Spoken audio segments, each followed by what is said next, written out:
Welcome back to the Outdoor Talk Podcast. We are live. Yes, sir. We are back at the studio, the living room, the dining room. Yes, sir. And it's a great day. It's always a great day. It's always a great day when you're chilling on the Outdoor Talk, listening to the Outdoor Talk, watching the Outdoor Talk.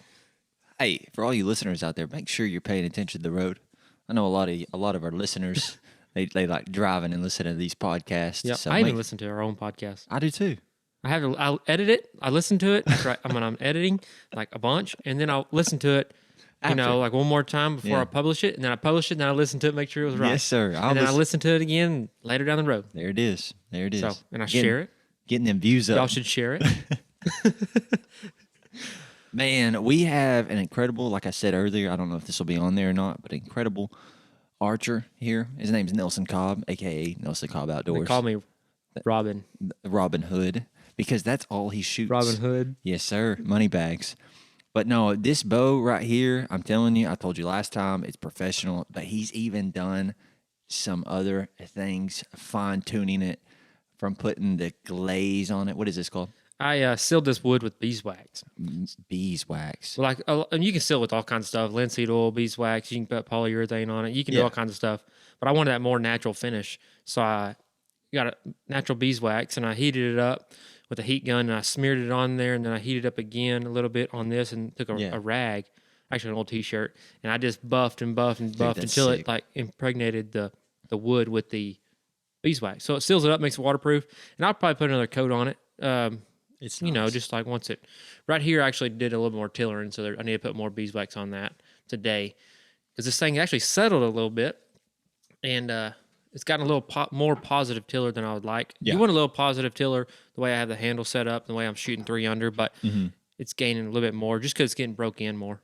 Man, that's awesome. Now, the videos that I've seen from you shooting this, Nelson he positioned his camera, set it up, and then was basically shooting it for his Snapchat viewers out there. Yeah. And, man, this thing was loud. It seemed fast, and it seemed strong and durable, too. Yeah. So that's everything that you want in a bow. So Well, it's really not loud. It's just loud inside the garage. And you hear that arrow thumping the target. I shot probably 40, 50 times. Actually, I shot more than that out here behind the house after I got off work today. And it's super quiet. Super, super quiet. That's awesome. So, what else did you shoot? The wall.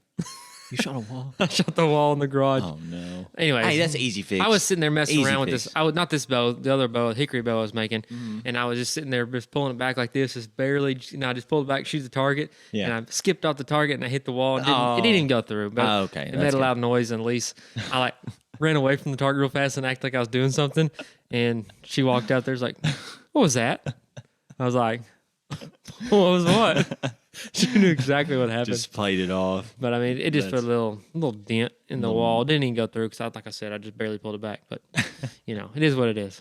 Man, these arrows look sick too. So tell us a little bit about these. Okay, these are some Black Eagle Instinct vintage arrows.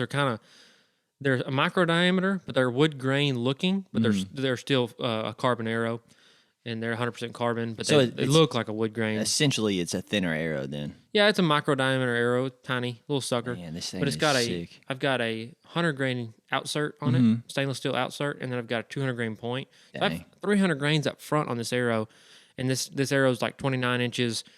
It's 9.4 grains per inch, I believe. 9.4. I think 9.4. But and they're feather fletched. But these are really good traditional arrows, 400 spine, and they shoot great at this arrow. Now, 400 spine is pretty stiff for a longbow, especially like this. But since I put so much weight up front, it weakens the spine, and they're shooting like darts. Did you paper test? I didn't paper tune them. Okay. But I was just shooting and just like eyeballing the track of the arrow, and they are like, it looks like you're throwing a dart. It just tracks. So that's awesome. They're pretty tuned.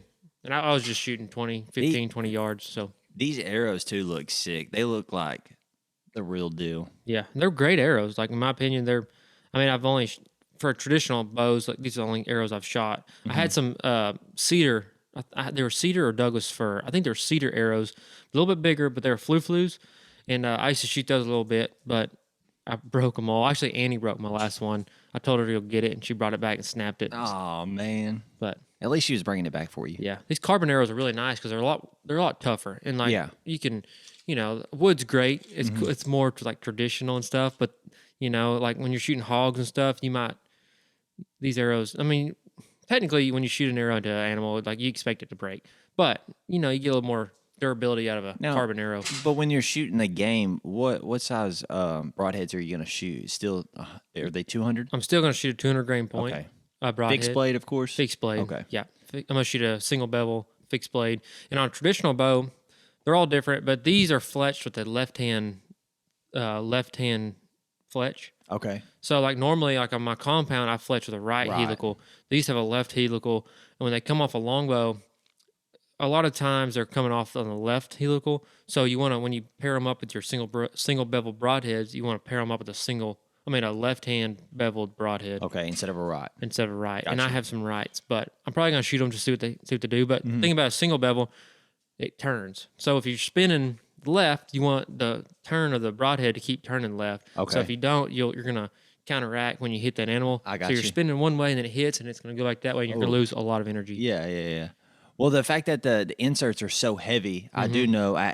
We talked about this. I want to say like one of our first episodes that we published, and Nelson actually took the time to really study everything about his bow, and he got really involved into making his own arrows for shooting his compound, and then now he's actually Building bows. Yeah, he's one up to everybody, of course, in this game, and he's making his own bows, building his own arrows for these.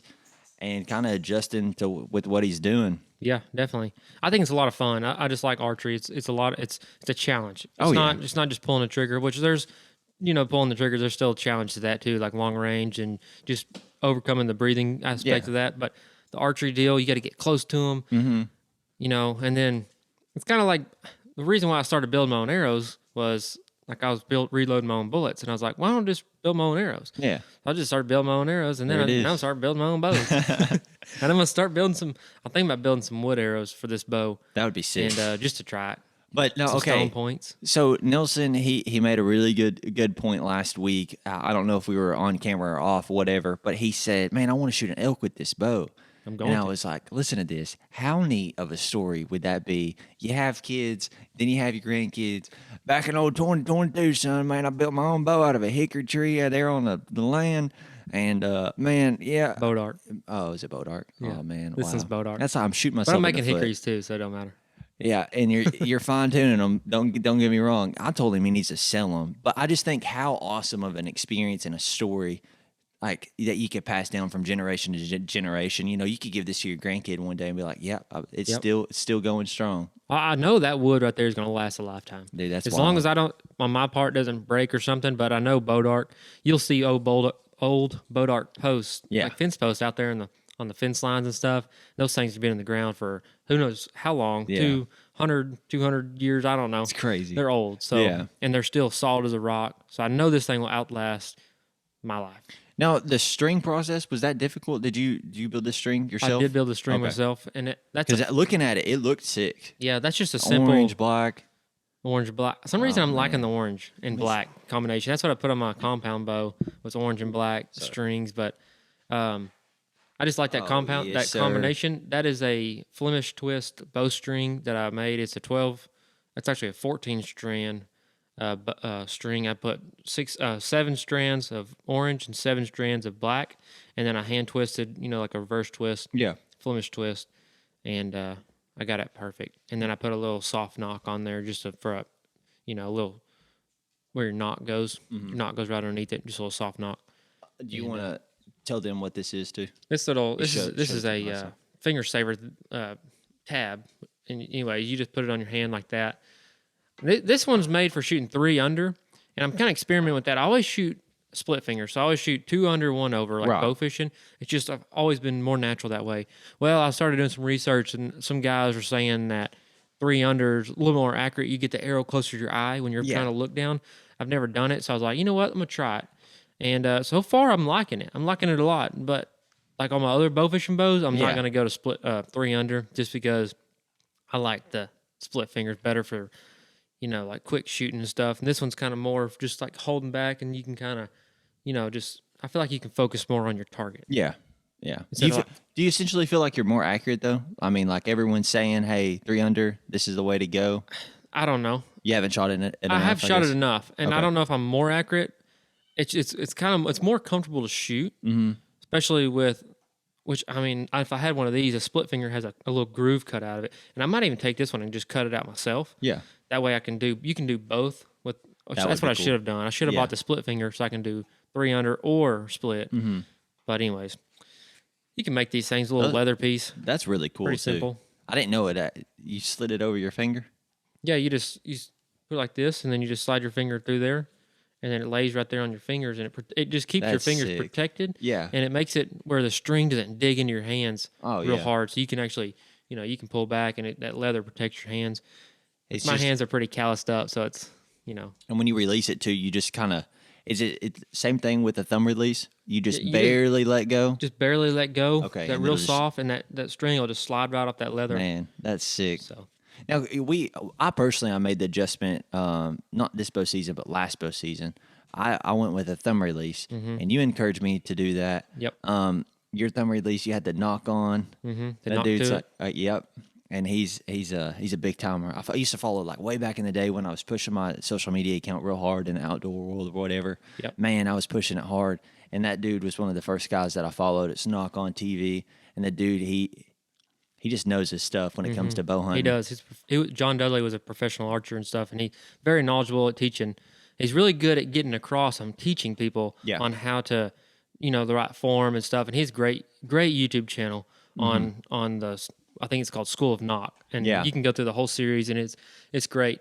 But yeah, I started watching some stuff like that, and I switched to a thumb release for my compound, and I wish I would have switched a long But this time was ago. like 3 years ago. Yeah, this Three is seasons ago. something like that. So he had hunted with his like throughout that entire season, and then I started. I mean, he showed it, and like anytime we shot bows too, you'd always see it. I'm like, man, that thing looks so sick. I want one of those.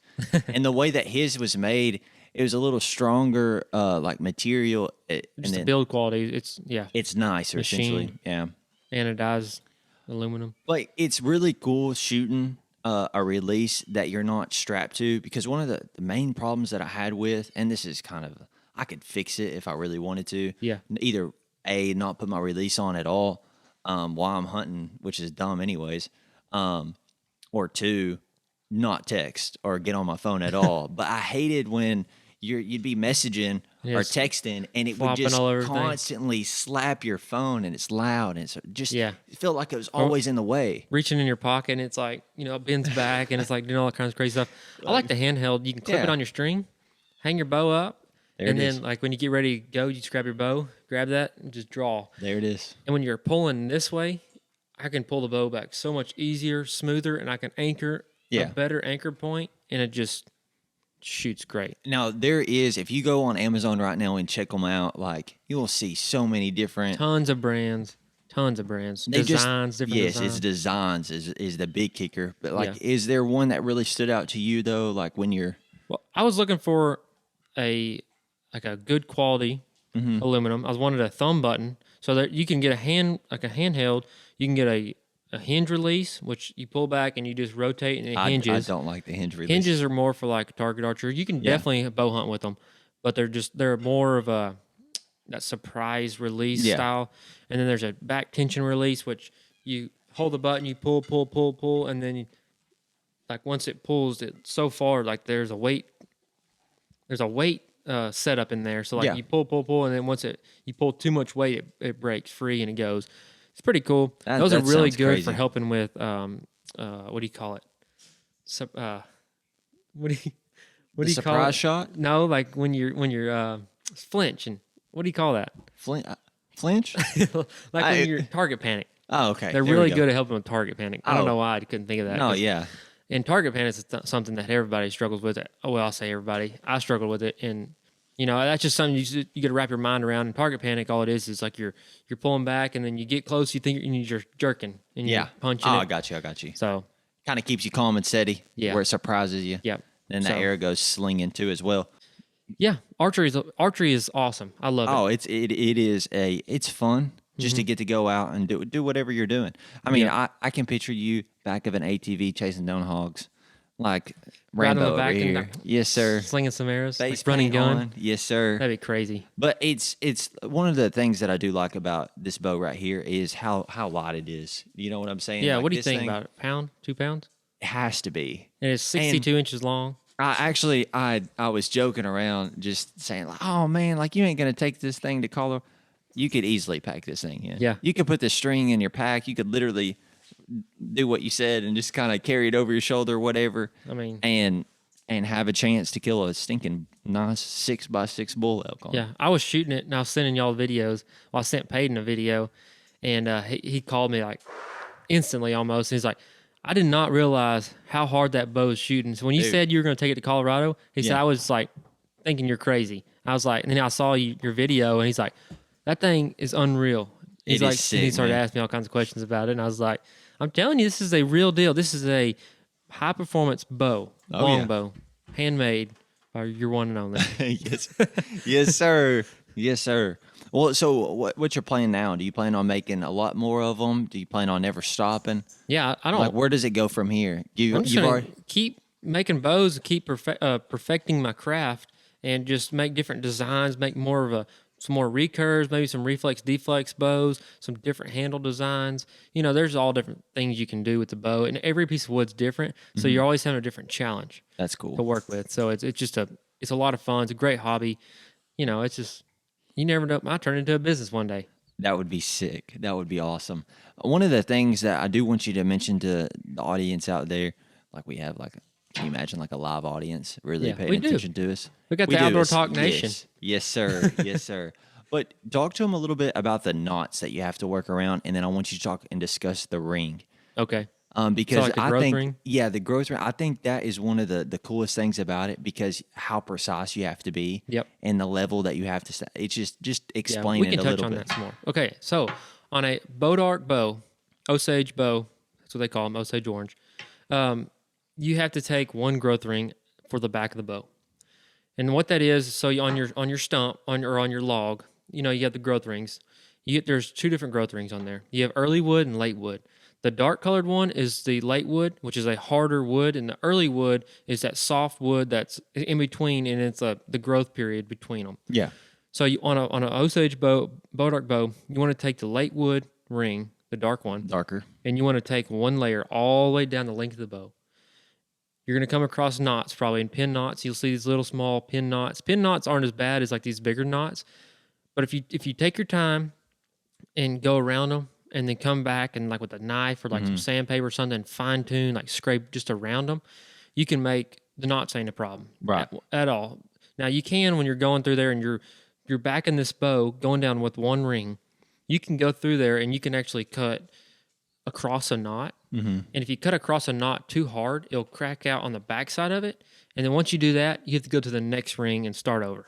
So, and then if you It's go a tedious process. tedious Takes process, a lot of but time. once you get the hang of it, Yeah. you can go through it so fast. Oh, cool. Like after I did this one, I started on another log, Yeah. just ripping the bark off, and I was like, I'm gonna go ahead and take it down. I went across that whole log, one ring, perfectly. Dang. It was like it just once you get the hang of it, the feel, and that late wood is a lot harder, Mm-hmm. and that early wood, it's like a chalk almost. It's like you can feel it like chipping.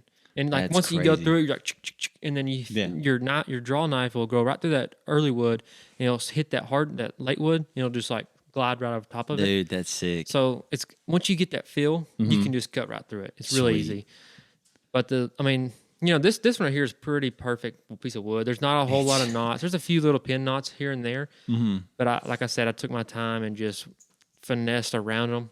Yeah. You know, and It's sick. perfect. So Was the handle, was that a difficult process to shape and mold it to your hand and then even the rest there too? I So- feel like this right here, just point this up real quick. Show Yeah. them. This process right here where the arrow actually, it just rests. I feel like that would be the most tedious, hardest part you know, of the entire bow. that's the last thing you do besides finish the bow. Like Yeah. finish it out with the rest wax. is the last thing you want to cut in there because you don't know exactly where you want it. Yeah.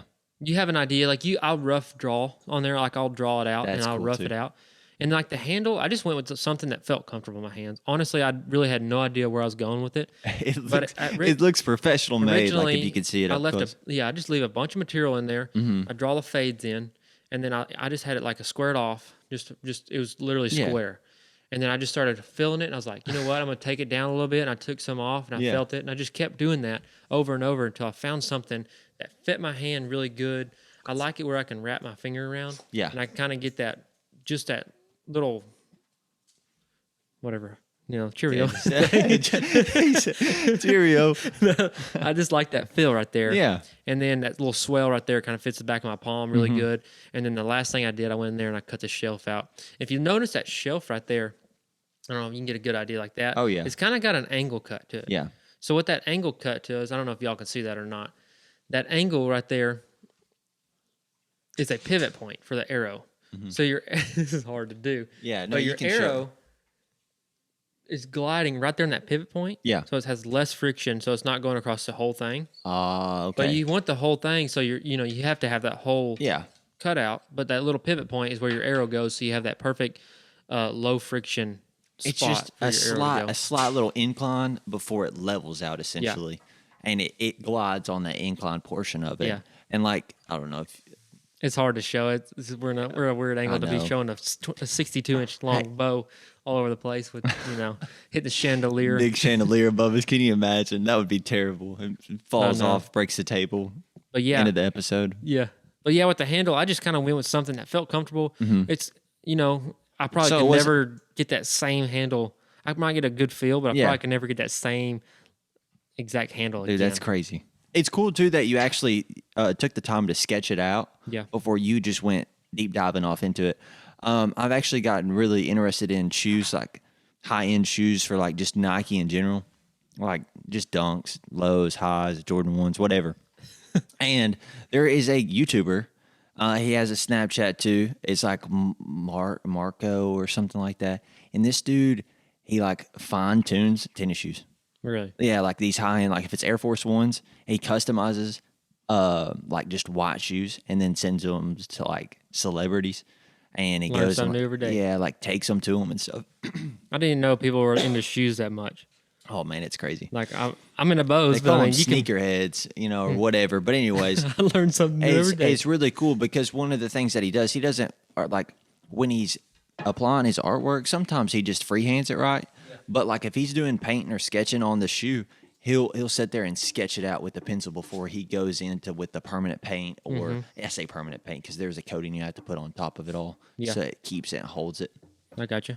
But it's I like the sketching part because that's an important process. Definitely, because you want to make sure that you're getting these cuts, they're accurate cuts. Yep. But when you're doing this and you're creating that handle, do you still have to follow the same ring? Because I noticed this is.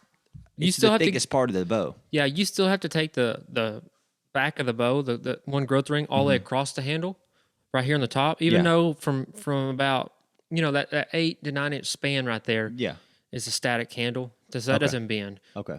But you still have to go across that. It's probably not going to break if you did cut across it right here. Yeah. But since it's a static handle, but now if you bent one that wasn't a static handle and it bent through the handle, definitely would probably break on you. Man. But yes, there is a lot more material here, and you can, there's a lot more to work with. So now, the notches that you made for your string to set in, was that difficult at all? No, I used a chainsaw file. Did you really? And I marked them out like we were talking about marking on this bow. Yeah. I literally laid this bow out, just like you rough out one side of the bow, and once you take your draw knife, you get one side of the bow pretty. I wouldn't say square, but like you want a 90-degree angle right here, but you still got to follow the grain. Yeah. And then you can take a compass, like you put like your pencil in it, the compass you draw circles with. Well, you can measure out, say you want an inch and a half whole bow length. You follow that one side and you draw your lines, and then you can go in there and sketch out your fades and all that stuff. I laid this whole bow out with a pencil, and those are just rough drawings. I kind of go by feel, but those are good guides. Those are great guides to follow. And then on your string grooves, I penciled on there 45-degree angles, and I kind of met them right here in the middle. And then I just took a chainsaw file and started sawing on it, worked it down, cleaned it out real good, and I went about an 1/8 inch deep, so my string fits all the way down in that groove. Yeah. So there's no chance of it popping out. And then I just took a file and kind of, just pointed these tips, just whatever I was feeling that day. Sometimes people round them off. You can make them square, however you want to do it. I just kind of made them pointy. I just feel like I would cut too deep, and then it would essentially just pop Well, it's off. crazy. This right here is only 3/8 of an inch wide. Yeah. And so 3/8 of an inch minus an eighth and an eighth, that's not much there. So, No, there's not. But it's just strong. still It's strong and yeah. durable. And since I reflex these tips, technically there's nothing bending right here. Right. So this right here is a static tip. The only thing that's bending is right here. So this is where all your load is right here on your limbs, the center parts of your limbs. There is a lot of pressure here, but not as much as what's bending here. Yeah. So these are pretty that's strong. awesome, There's though. a lot more material right there, Heck yeah. but pretty cool. Dude, I'm excited about it. I'm excited for you to get to shoot something. And it's not only you'll be chasing elk with this thing. You'll be climbing up in a 20-foot deer stand Definitely. and trying to harvest a doe, a mature buck, a pig. Yep. He's been. I'm going after him this week. I promise you. One day this week, when I get off work, I'm gonna go sneak down there and try to shoot me one. Dude, that would be sick too. Especially if you get it on film for all the viewers out there to That'd be actually awesome. see. That would be awesome, awesome, awesome. Now, did you bait them? You bait the pigs? Yeah, last Thursday I went out and I made some little bait sites and I put some cameras on them just to get them start attracting those areas. We are overrun with pigs right now.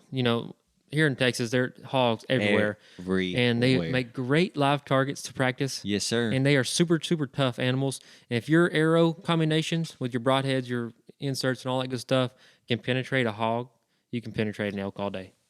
One of the things I learned last season from Nelson. Now, keep in mind, as you get older, progress through life, you mature, you get older, you don't really know what it takes to be an adult until you're actually an adult, right? And our hobbies, they're just truly expensive. And as a kid, if you're doing golf tournaments, you don't realize the hotel room, the dinner, everything. You just don't think about it. So, I don't know. You can't have every hobby in the world, but when it comes to bow hunting, it's super important for this right here, your insert and your field tip, Components. your broadhead, to be heavy. Yep. Or just good components. Good components. Solid components that aren't going to bend and snap on you. Because And that's where all the impact's going. And the reason being is if you have the heavy insert, the heavy broadhead, what does that do or increase your chances on when you're shooting your arrows? Well, for one, it's a lot stronger, and that's where all your impact's going to be. So these stronger materials, heavier materials, they're stronger. They're stainless steel, and that's where all your impact's going. So if you're hitting bone, you're going to start having a higher chance of blowing through more bone, more penetration. When you have a higher weight up front, your arrow's being pulled through that animal instead of being pushed through the animal. Right. So when it's being pulled, it's going farther, and you're gonna Deeper, you're more blood. You're increasing your odds of harvesting that animal and getting a better Full pass through. or just a deeper penetration on that animal. Heck yeah. So there's a lot. And deer, I really like the way that deer they move because it's like they know before they actually know, and it's like, oh man, am I going to get busted today? Hopefully the wind's good. Hopefully you played your cards right. But they always present at least one opportunity to where if you're ready and you're drawing back and they don't see you, you've got a chance to harvest a deer and get that full broadside pass through shot. And there's just I don't know. I like the sound. I like knowing that. I literally pray when I get up in the stand. I just ask the Lord if I do get the chance and opportunity to take and harvest a deer, I want a good ethical shot. Yep. Because as a hunter, that's something that we learned at a young age. Man, we're trigger happy. We're just excited to be in the woods. We get out there, and we're so focused on getting the opportunity and chance to shoot the deer. That's all we're really focused on. We're not focused about shot placement, how far this deer is actually going to run, if you shoot in the heart compared to the lungs. And then, anyways, it's one of the exciting parts about bow hunting. But you honestly had me a little concerned last season because if I had a mature deer that I haven't seen, in a stand time present itself, is my insert heavy enough? Is my arrow strong enough to penetrate? Yes, it is, of course, but I didn't know how flimsy your arrow once it comes off, because I bumped up my weight from 50 to 60 pounds. 60 pounds is nothing. I mean, for a mature guy, it's nothing. But yeah, But it's plenty. It's all you need. Correct. But correct. like you said, you bumped up your weight, and you want to know if your spine was too Too weak, flimsy, too. too weak. You have a weak spine. But I mean, a white-tailed deer, they're not that tough. Yes, the shoulder blade is like one of the hardest points, and when you're shooting those like weaker arrows or that I would say more average arrows, yeah, you risk not going through that stuff. But I mean, it's all about shot placement. If you make the right shot, you're going to go right through that animal. The setup you had was perfectly fine. It's worked for you in the past. But if you did make a bad shot, or if you like flinched just a little bit and you shot that arrow, maybe that deer was cording away harder, so you had to go through more stuff, or you hit that shoulder blade. If you had the higher FOC, the higher quality components, cut on contact broadheads, then you can start getting through that stuff when you make those bad shots. You're not planning to do that, but you're doing it you're setting it up as if be more forgiving. Yes. Yeah. And if you make the perfect shot and you get that perfect shot placement, that's even better. You're going to go right through it and go to the dirt behind it or in the tree behind it. Oh, yeah. So, and then when you put the time and effort in to get out there preseason and shoot your bow, and Nelson, he shot a lot preseason. Yeah. I understand that, but I hadn't seen you shoot it this much, or at least paid attention to where you're out there every other day shooting targets. You weren't just breaking it down from like 10 to 15 to 20 yards. I'm shooting 20 yards every time I go out because as a bow hunter, I have made my fair share of mistakes. Yep. Poor shot placements. Every bow hunter does. Lost a couple of deer, and that as being a kid and getting to experience that, it's a cringy feeling. It's you feel down about it. You're like, man, I can't believe I hurt this deer. So yeah, I guess the more bad times produce the good in the good times. It makes you focus on your equipment. It makes you fine tune. It makes you get out there and practice more. So you don't have those times. But as being a hunter, a bow hunter especially, those times are going to happen, and you just gotta get back up, get back out there, and start shooting some more. Keep practicing. Learn from your mistakes. There it is. And it's all about that process. Yeah, it's all about the process. So archery, there's a lot of process to go to it, and you can make it as hard or as simple as you want. And it all depends on how much you want to nerd out on it. Like me, I love it so much, I nerd out on it. Yeah. I change setups all the time. I go heavy, I go light, just to try different things. You're comfortable and confident to shoot 60-plus yards? Oh, yeah. 75? Personally, I like to practice 50 yards, like, instead of everybody shooting like, we'll just go out there and shoot 20 yards. Yeah. I like to practice like 50 or so, 60 yards, like longer ranges. That way, when I get up close, it looks like it's like right there, and I can just put them in there like easy. Dude, that's awesome. But when I'm shooting longer ranges, it makes me focus more. And then when I get up close, I'm just like super confident. Yeah. That's what I like to do. Well, and that's another thing. As being a hunter, we have every right to position our stands, our feeders, whatever the trails that we get on, that we see from the fresh signs. You can kind of position yourself to be on that money spot. On the X is like what we call it in the waterfowl game. But you want to be on the X, and by getting out there, scouting preseason, if it's game cameras or whatever, you can really fine tune your positioning to be able to kill that deer a lot easier, to have a closer, more ethical shot. Because, I mean, people like you yourself, you'll shoot a 60-yard shot if you got an opportunity. Oh, yeah, if I practice for it. And if you practice for it. But I know that you do that. So if a shot presented itself at 60 yards, you're going to feel confident to take it. If I saw a deer at 60 yards, most likely I'm not going to take that deer. Yeah. I'm not going to take that deer until it gets in the area or range that I'm comfortable in shooting at. There's nothing wrong with that. That is 20 yards to 15 yards it's money. Yeah. Because that deer does not have a lot of time to respond. Now, keep in mind, it's crazy too. If you ever had any footage of deer slow-mo jumping, it's crazy how high they can jump up in the air. Oh, yeah. It's or ridiculous. how low they can duck. Them suckers barely will touch the ground. I said whore. I didn't mean to, but it was like how low they can go. Yeah, man, it was like their spine, it just dips way down. When they're on alert, when they're coming in, they know something's up, and then you fling that arrow, they can jump that arrow like nothing. It's crazy. They can be 15 yards, and deer can jump that string. So you don't always have to have a super fast arrow to get there, but there's a good happy medium between heavy and fast. So do your own research. Do it. Just shoot what shoots good out of your bow. Everyone's going to have their own opinion and perspective on this, but when you do your research like he's done, you really start to figure it out. And I think Just you've use got what the upper hand on a lot of other archers out there just because you've done what it takes. you just know your equipment. You know your equipment, you know what you need to do, and then when you apply the physics and the scientific perspectives from it, you're like, oh, or principles, better yet. Principles. But you're like, oh, okay, I'm gonna do this. Oh, so and so's not doing this. So when that big deer comes in, you've just got a higher percentage of harvesting that Yeah. deer. Yeah. And that's incredible because, man, you take a 4-year-old buck, right? It's a lot different than a 2-3-year-old doe. A lot different. That buck could be twice the size of this doe. So, and you don't get Twice as smart.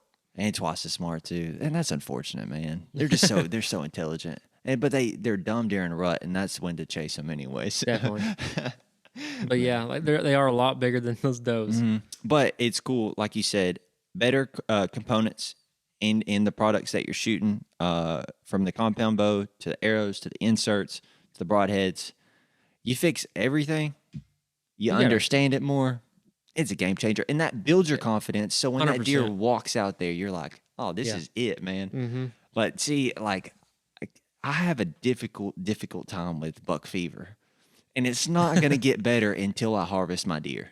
Yeah. I haven't harvested any deer. Like, okay, we show them. No, we'll do it another time. No, all right, sounds good. All right, I'm excited about that though. We got something planned for you next week. Y'all stay tuned. Get excited because, man, let me tell you something. It is a Boone and Crockett. I don't know about Boone and Crockett, but it's a big one. It's huge. He's big in my book. So, There it is. There it is. but yeah, Well, we appreciate you tuning in tonight. always. Man, I appreciate you explaining this whole bow process, how it works, what all it takes. And then you said that you planned on making some more videos about this to Yeah, I think the next bow that I build, I'm gonna do a little series. I'm gonna make a series of me going out cutting the log. That would and be then, sick. It's gonna take take some time for that log to dry out. So I've already have some logs, some staves already cut down and split. So what I'm gonna do, I'm gonna do a little series of picking the tree, splitting it down, and then I'm gonna take one of the ones I already have dried out, rough out a bow, and then maybe take it out and go shoot an animal with it. There So it is. that's sick. plans coming up in the future. It's gonna take some time to get that little, put together and stuff, but it's something to look forward to, and I'm excited to start it. I Be a can't wait challenge. till you harvest your first animal with this thing. Well, That's like gonna I be said, I'm sick. going to go out there one day this week to the ranch. Go try to sneak up on a hog with this sucker and see what she does. You might as well put a little feather in the back of your hat there. I might. I might even back this with a hog sinew. No, okay. So that's another topic alone right there. You can back this bow with sinew. Yeah. And what sinew is, explain it real quick. So sinew is the silver skin on the meat. Yeah. So like the meat on a deer's backstrap or their leg tendons, they have that silver skin, which is it's sinew. It's almost like a protective layer of the skin. It's like Yeah, it's harder to penetrate. It's tendon. I don't know I don't know exactly what it is, but I think it's the tendon material that connects to the muscle to the bone. So that's tendon. Right. Is that what that is? Yeah, I mean, I suppose. I wasn't a physics. I mean, not A&P Biologist. major, whatever. Yeah, biologist, whatever you want to call it. I don't really know 100%, but I think sinew is the tendon that connects the back straps and stuff to the bone. But anyways, sinew is really good. Once you process it down, it turns into sinew, and sinew is really good at backing bows. It's super strong, Durable. durable. Once you put it on there, it makes a layer that's you can actually take this bow and cut through all this, sand the sucker down, cut through that back ring, put sinew down, and it's good as new. That's crazy. So that's a good thing about sinew. So like on different types of woods, bow dart, say you get a crack or say you accidentally cut through it or it's taking a little bit of string follow, you can sinew back that thing and it'll actually draw this bow up into a reflex quite a bit when it hardens and dries. And that way your bow is even stronger. If you had sinew to that bow, it might pick it up another 15 pounds. You only 8 apply pounds. sinew to one side, though. You don't apply it to both sides, No, correct? you just apply it to the back of the bow. Okay, just the back. Which is that's all good to know, too. But you said the Indians, right? They used to apply it to all their bows. Yep. And they made their bows out of this wood, too. And they use sinew. Majority of the time because of how durable and strong it is. And when sinew's wet, it's real like you can stretch it and stuff like leather, and that's what they use to tie their broadheads, their arrowheads that's to their crazy. arrows. And then once it dries, it shrinks up and it gets super hard and it's like it's super tight. Okay, I don't know if they know, but I know. What do you know? you're big at chasing arrowheads. Yeah, For the I most love part. it. For the most part. Yep. If you're around rocks and stuff, you I'm want to always go looking at. you want to looking go around. look. How cool would it be? I don't know if you can do this or not, but how cool would it be to make your own arrow? With With my your own bow. stone points. Yeah, I'm gonna Are do you that. gonna do I'm it? gonna do it one of these days. Are you gonna do it I'm gonna do it for one the of these days. broadhead? I think that would be a sick video too. I haven't got there yet. I haven't sat down and napped any broadheads Yeah. or arrowheads out yet. But like you said, I am a nerd or a enthusiast when it comes to arrowheads. I love walking creek bottoms.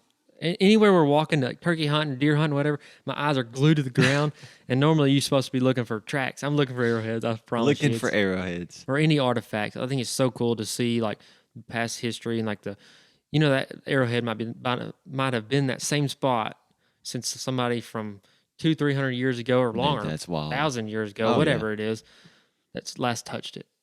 Or might have went through a deer and might have been killed right there on that spot or something. You that's never know. Which is Something to think about. so cool. I said is. 200 years. It's like 2,000 years, whatever the Indians were, or however long the Indians were here. Right. I don't know. We don't have to get into the dates. No, I'm not. But we I'm not- understand. I'm we not- understand where you're going with it. I can do the stuff. I'm not a history teacher. There it is. So I do Hey. like learning about history because there's a lot. Oh, There's yeah. a lot of cool things you can learn about. For sure.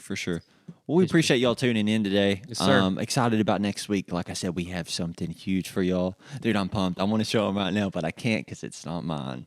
Yeah. So So enjoy it. Thank y'all so much for watching this podcast. Listen to this podcast. Please leave us a review on iTunes and subscribe to wherever you listen to these podcasts. Get your podcasts from, and we'll catch you on the next one. Yes, sir. Peace.